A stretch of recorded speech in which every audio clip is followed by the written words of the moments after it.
YouTube channel the प्राधि English institute में आप सभी का स्वागत है। आज एक बार फिर हम आपको कुछ ऐसे इंटरेस्टिंग फैक्ट्स बताने वाले हैं इंग्लिश के मामले में कि आप इंग्लिश कैसे बोल सकते हैं। आज का जो लेसन रहेगा वो हमारा ये है कि speak English with practice. Last video में हमने डिस्कस किया था कि लर्न इंग्लिश थ्रू पैसेज। वही पैसेज आपके सामने यहाँ पर एक बार फिर से, लेकिन इस पैसेज में कुछ कहानियाँ मतलब कुछ जो कहानी है इस पैसेज का वो थोड़ा डिफरेंट है फ्रॉम द फर्स्ट वन। इसमें क्या डिफरेंट है, और सबसे पहले मैं आपको ये बताना चाहता हूँ कि ये सारा जो मामला है यानी कि जो मैटर है ये क्यों है। एक्चुअली हम चाहते हैं कि हर लोग इंग्लिश बोलना सीख जाए। जैसे मेरा आप थंबनेल देखा होगा तभी आपने यहाँ पर क्लिक किया, और उस थंबनेल के अकॉर्डिंग ही मैं आपको बताना चाहता हूँ कि अब सब लोग इंग्लिश बोल सकते हैं।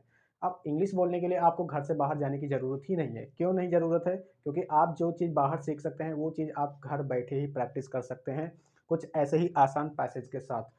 क्या करना है क्या नहीं करना है वो तो मैं आपको बताने वाला हूँ कुछ कुछ देर बाद। तो आपको पहले ये मैं बता दूं कि अभी तक आपने अगर हमारे चैनल को सब्सक्राइब नहीं किया है तो इसको कर लीजिए, क्योंकि ये सबसे ज़्यादा इंपॉर्टेंट है। क्योंकि आप अगर अपडेट रहने चाहते हैं मेरे लेसन से और मेरे क्लास से तो आप इसको सब्सक्राइब कर लीजिए। और उसके बाद में अब आते हैं हम अपने लेसन पर। आज का जो चैप्टर है यानी कि आज का जो लेसन है ओवरऑल पूरा इस पैसेज पर डिपेंड है। इस पैसेज के थ्रू मैं आपको ये बताने का कोशिश करूंगा कि जैसे आप भी इंग्लिश बोलना चाहते हैं, आप ट्राई करना चाहते हैं, लेकिन आपसे इंग्लिश ट्राई नहीं हो पाती है। क्यों? क्योंकि उसको बोलने के लिए सबसे पहले आपके दिमाग में कोई वर्ड तो हो, कोई सेंटेंसेस तो हो, और वो सेंटेंस आप हिंदी में सोच लेते हैं, लेकिन जब आपको बारी आती है इंग्लिश में बोलने की तो आप उसको सोच नहीं पाते। सबसे ज़्यादा डिफ़िकल्टीज़ तो हमको होता है पास्ट टेंस में। आपको पता होगा कि पास्ट टेंस में सबसे ज़्यादा डिफ़िकल्टीज़ होती है सेंटेंस बनाने में। प्रेज़ेंट में हम बोल देते हैं कि yes I do that, yes I eat my food, yes I can do that, I can do that. सब कुछ बोल सकते हैं जो कुछ भी आप बोलना चाहते हैं, लेकिन जब बात बात आती है पास्ट टेंस की तो हम लोग तुरंत अटक जाते हैं। क्योंकि पास्ट टेंस का मामला ही कुछ ऐसा है कि बहुत डिफ़िकल्टीज़ होती है इसमें। क्यों? क्योंकि इसमें पास्ट टेंस में जो वर्ब होता है ना, उसका कुछ बड़ा ही रोल होता है। तो वर्ब का थर्ड फॉर्म याद रखना, सेकंड फॉर्म याद रखना, ये सारी डिफिकल्टीज हमारे क्रिएट हो जाता है इंग्लिश बोलने में। तो उससे कोई प्रॉब्लम है नहीं अभी आपको, क्योंकि अभी आपको टेंस पढ़ना ही नहीं है। Without using grammar you also can speak better English the way people are speaking around. तो बस वही चाहिए आपको कि आप भी थोड़ा बहुत इंग्लिश ट्राई करें। सबसे पहले ये कि आप तो इंग्लिश, बहुत सारे लोग होते हैं जो इंग्लिश से क्या करते हैं, नफरत करते हैं। कहते हैं बोलना तो चाहते हैं लेकिन हम कुछ ग्रामर में जानते नहीं। आपको ग्रामर पढ़ने की ज़रूरत ही नहीं है। आप खुद सोच लीजिए कि जो कोई बाहर से आता है, जब कोई बाहर से आता है और किसी यूनिवर्सिटी से आता है तो वो फर्राटेदार यानी कि फ्लुएंट इंग्लिश बोलता है। क्या उसको ग्रामर आती है? आप खुद चेक कर लीजिए, उसको ग्रामर कुछ भी नहीं आता, फिर भी वो बढ़िया से इंग्लिश बोल लेता है। और आपको बहुत ज़्यादा ग्रामर आता है। I think that you are good at grammar yet you are not able to speak a good sentence properly. क्या रीज़न है उसका? कुछ लोग कहते हैं ग्रामर। एक्चुअली मैं नहीं मानता हूँ कि ग्रामर अगर आपको नहीं आता है तो आप इंग्लिश नहीं बोल सकते। इंग्लिश बोलने के लिए आपको ग्रामर नहीं, आपको कॉन्फिडेंस चाहिए सबसे पहले। क्योंकि क्या होता है ना, कॉन्फिडेंस ही नहीं है हमारे पास। जब हम कुछ ट्राई करते हैं तो सबसे पहले तो दिमाग में ये आता है कि बोल दें, कोई हंस न ले। दूसरा क्वेश्चन ये आता है कि बोल देंगे ग्रामेटिकली गलत ना हो जाए। ऐसा कुछ नहीं करना। जब एक छोटा सा बच्चा स्टार्ट होता है ना चलना, तो वो गिरता है, चोट लगती है, सब कुछ करता है, लेकिन वो चलना छोड़ता नहीं है। इन द सेम वे अगर आपको इंग्लिश बोलना है तो आपको ऐसे ही छोटे छोटे सेंटेंस को फ्रेम करना होगा, छोटे छोटे वर्ड्स को कलेक्ट करना होगा, और आपको उसको याद रखना पड़ेगा। और कैसे आपको याद होगा? बिना कॉन्टेक्स्ट और रेफरेंस के आपको कोई भी वर्ड याद नहीं हो सकता। आप चाहे जितना डिक्शनरी पढ़ लीजिए, चाहे जितना आप डिक्शनरी में वर्ड मीनिंग ढूंढ लीजिए, याद नहीं होने वाला। क्यों? क्योंकि बिना कॉन्टेक्स्ट और रेफरेंस के आपको कोई भी वर्ड याद नहीं होगा। बिना कॉन्टेक्स्ट और रेफरेंस का क्या मतलब है कि कैसे कोई वर्ड याद हो, कैसे हम जान पाएँ कि यहाँ पर वंस अपॉन अ टाइम लगा है तो हम भी अपने लाइफ में once upon a time use कर लें। तो कुछ ऐसा, जैसे मैं इस कहानी के थ्रू आपको बताऊंगा। यहाँ पर एक लड़का है जैक। जैक से अपने आप को रिलेट करिए कि आप जैक की जगह आप हैं और आप ये सारे सेंटेंसों को बोल रहे हैं। तो आप कैसे बोलेंगे? वन बाय वन हम आपको हिंदी भी बताएंगे, इंग्लिश भी बताएंगे, और ये भी बताने की कोशिश करेंगे कि आप खुद उसको प्रैक्टिस करिए। तो अगर आपने अभी तक अपना पेन और अपना कॉपी नहीं लिया है तो लेकर बैठिए, और जो जो मैं बताने जा रहा हूँ उसको आप अपने कॉपी में नोट करिए। और उसके बाद जब सेशन खत्म हो जाएगा तो आप उस सेंटेंसेस से 2-4 सेंटेंसेस पर डे प्रैक्टिस करिए और उन सारे सेंटेंसेस को बोलने की कोशिश करिए। आप खुद 5-6 दिन यानी कि कुछ दिन के अंदर डाउन द लाइन आप खुद फील करेंगे कि आपकी जो इंग्लिश है ना थोड़ी बहुत आपके मुंह से निकलने लगा है। और जैसे ही आपकी इंग्लिश थोड़े बहुत मुंह से निकलना स्टार्ट होगा, आप खुद फील करने लगेंगे कि yes you have got this opportunity to speak something that people expect from you. Okay, तो चलिए देखते हैं पहला क्या लिखा हुआ है। पहला लिखा हुआ once upon a time. Once upon a time एक बहुत ही सुंदर फ्रेज होता है जो कि हम कोई भी अगर इस पास्ट की कोई भी घटना अगर हम रिलेट करना चाहें या किसी को नरेट करना चाहें जो आपके लाइफ में घटी हो, तो आप वहाँ से स्टार्ट कर सकते हैं कि sir once upon a time I was also child. आप बोल सकते हैं कि once upon a time I was also a child, तो आप ऐसे लगा सकते हैं वंस अपॉन अ टाइम। अब इसके आगे जो भी सेंटेंस आएगा वो पास्ट टेंस में ही आएगा। तो यहाँ पर देखिए कि once upon a time there was a young boy named Jack, यानी कि कोई एक लड़का था, उसका नाम क्या था, जैक था। तो आप यहाँ पर आपको जैक से लेना देना ही कुछ नहीं है, तो आप यहाँ पर खुद लगा सकते हैं कि once upon a time I was a child, I was a child. हो गया आपका सेंटेंस कंप्लीट, आपको कुछ करना ही नहीं है, राइट। तो once upon a time I was a child. तो ऐसे आप खुद सीख सकते हैं, राइट। इसको मिटालते हैं, नेक्स्ट देखते हैं। Once upon a time there was a young boy named Jack. तो ये सेंटेंस आपका कंप्लीट हो गया, इससे आपको कोई लेना देना नहीं। बस आपको क्या करना है कि आपको यहाँ से वंस अपॉन अ टाइम को एक्सट्रैक्ट कर लेना है, यानी कि सेंटेंस उसको निकाल लेना है और आपको अपनी इंग्लिश में उसको यूज करना है। क्योंकि आपको यूज करना है, यानी कि जब आप बोल लेंगे इंग्लिश तो आपको ट्राई करना पड़ेगा, ना कि कोई दूसरा करेगा इसको। तो आप खुद यूज करिए कि वंस अपॉन अ टाइम का मतलब क्या होता है, एक समय की बात है। तो आप जब कभी भी रिलेट करें और जब कभी सेंटेंस में आपके आए कि जब एक समय की बात है, तो आप तुरंत वंस अपॉन अ टाइम को याद कर लीजिए। नेक्स्ट वन क्या है कि Jack lived in a small village. एक छोटा सा कोई विलेज था, यानी कि गांव था, उस विलेज में कौन रहता था, हमारा जैक। अब सपोज करिए कि आप जैक हैं या आपका कोई फ्रेंड है, वो छोटा सा स्मॉल विलेज में रहता है, तो आप बोल सकते हैं लिव्ड वही रहेगा, इसमें कोई चेंजिंग नहीं करना आपको। जैक लिव्ड, आप जैक की जगह का कोई नाउन रख लीजिए, किसी का नाम रख लीजिए और उस नाउन को आप यहाँ पर रिप्लेस करके बोल दीजिए कि my friend lived in a small village near by. Near by का क्या मतलब, नियर बाई का मतलब होता है पास में। इसको भी आप हिंदी लिख लीजिए अपनी कॉपी में, नियर बाई। इसका जो हिंदी होगा वो होता है पास में, पास में या पास के, राइट। तो यहाँ पर क्या है, छोटा सा कोई विलेज है, उस पास में यानी कि उसके पास, यानी कि उस विलेज के पास में हमारा जो जैक है वो रहता है, राइट, रहता था। One day Jack decided to climb the mountain and made an effort to. अब यहाँ पर देखिए डिसाइडेड को मैंने हाईलाइट किया है। डिसाइडेड का मतलब क्या होता है, हिंदी में इसका शुद्ध हिंदी होता है, डिसाइड का मतलब निर्णय लेना। अब निर्णय लेना का क्या मतलब था, निर्णय मतलब होता है कि कोई किसी काम को ठान लेना, किसी काम को ठान लेना।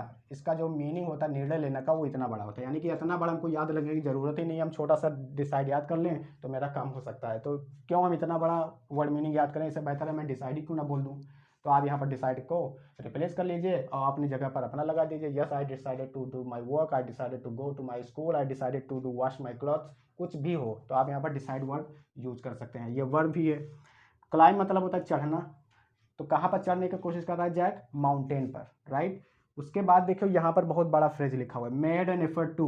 इसको आप कॉपी में नोट कर लीजिए, कॉपी में तुरंत नोट कर लीजिए, क्योंकि ये बहुत ही इंपॉर्टेंट फ्रेज है जो कि आपके किसी भी सेंटेंस में हेल्प करता है। और पर डे आप ऐसा हो ही नहीं सकता कि इस वर्ड को यूज ना करते हो। जब भी आप हिंदी बोलते हैं आप इस वर्ड का यूज जरूर करते हैं, इन सारे वर्ड्स का, लेकिन आपको पता नहीं होता है। तो आपको पता होना चाहिए कि आप रोजाना एक ऐसा एफर्ट बनाते हैं कुछ ना कुछ करने की, लेकिन आपको पता नहीं होता था कि उसकी इंग्लिश क्या होती है। तो उसकी इंग्लिश यही होती है कि मैड एन एफर्ट मतलब प्रयास करना। मैड एन एफर्ट का मतलब क्या होता है, प्रयास करना। मैं यहाँ पर केवल हिंदी लिख रहा हूँ, इंग्लिश आप यहाँ से उठा सकते हैं, राइट। प्रयास करना, प्रयास करना। तो जैक क्या करता है, जैक क्या करता है कि made an effort to discover new things about the world, यानी कि जो वर्ल्ड है उसके बारे में जो जैक है ना, वो एक प्रयास करता है कि कुछ नए नए चीज़ों को सीखना है, कुछ नए नए चीज़ों को खोज करना है। डिस्कवर का मतलब होता है खोज करना। लिख लीजिए उसका मीनिंग आप कॉपी में कि डिस्कवर का मतलब होता है खोज करना। वो किस चीज़ के खोज के बारे में बात कर रहा है, वो एक्चुअली खोज करना चाहता है कुछ ऐसी चीज़ जो उसके गाँव में नहीं है। यहाँ पर लिखा हुआ है कि बियॉन्ड।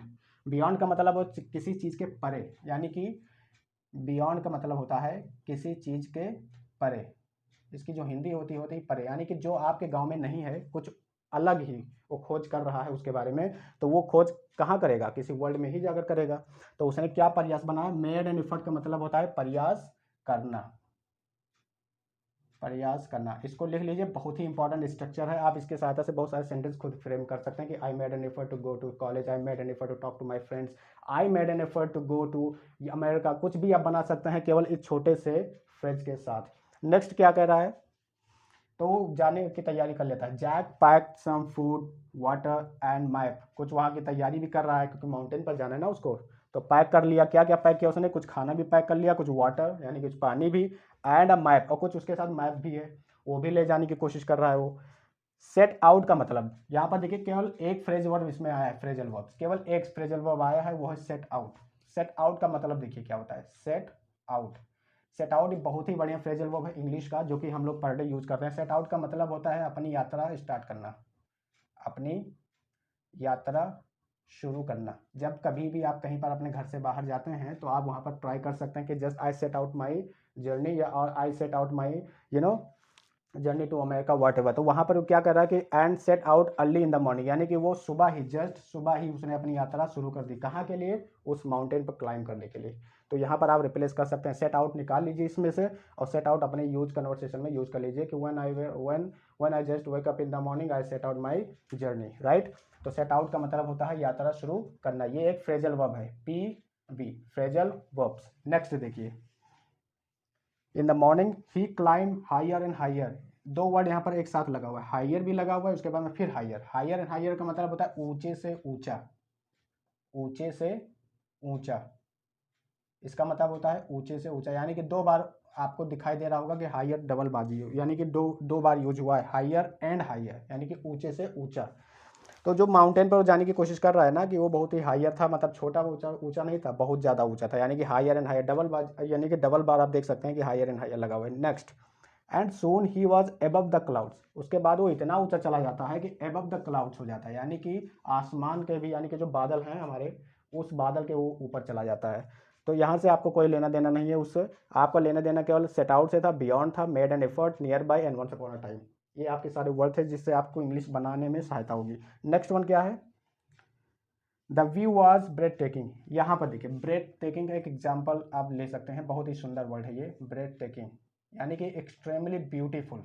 ब्रेड टेकिंग का मतलब होता है बहुत ही सुंदर, बहुत ही सुंदर, इतना सुंदर कि आपका सांस निकाल दे। यहाँ पर वर्ड से ही पता चल रहा है कि ब्रेथ टेकिंग, यानी कि आपकी जो सांस बाहर खींच ले, उसको कहते हैं ब्रेथ टेकिंग। लेकिन यहाँ पर लिटरल मीनिंग नहीं है, यार लिटरल मीनिंग नहीं है। यहाँ पर मतलब क्या है कि वो जो व्यू था क्लाउड्स का, वो ब्रेथ टेकिंग था, यानी बहुत ही सुंदर था, ब्रेथ टेकिंग था। तो उसको आप सिंपली यूज कर सकते हैं अपने कन्वर्सेशन में, अपने स्पीच में भी, कि yes my friend, whatever my friend has done, it was really really breathtaking. तो आप ऐसा बोल सकते हैं। Jack could see miles and miles, 4 miles and mile, मतलब उसको दूर दूर तक दिखाई दे रहा था। अब वो जो व्यू था माइल्स टू माइल्स था, माइल्स टू, अब इसमें देखिए कि miles to miles and miles double bar, यानी कि सेम वही चीज़ जो हायर एंड हायर में था, वही चीज़ यहाँ पर भी लगा है, माइल्स एंड माइल्स। इसका मतलब क्या होता है, माइल्स मील्स मतलब जानते ही हैं कि मेल से एक दूरी होती है, यानी कि क्या होता है कि स्टैंडर्ड ऑफ डिस्टेंस होता है। तो माइल्स एंड माइल्स का मतलब भी वही हो रहा है, यानी कि अगर इसका मीनिंग देखा जाए तो यही होगा कि दूर दूर तक, दूर दूर तक।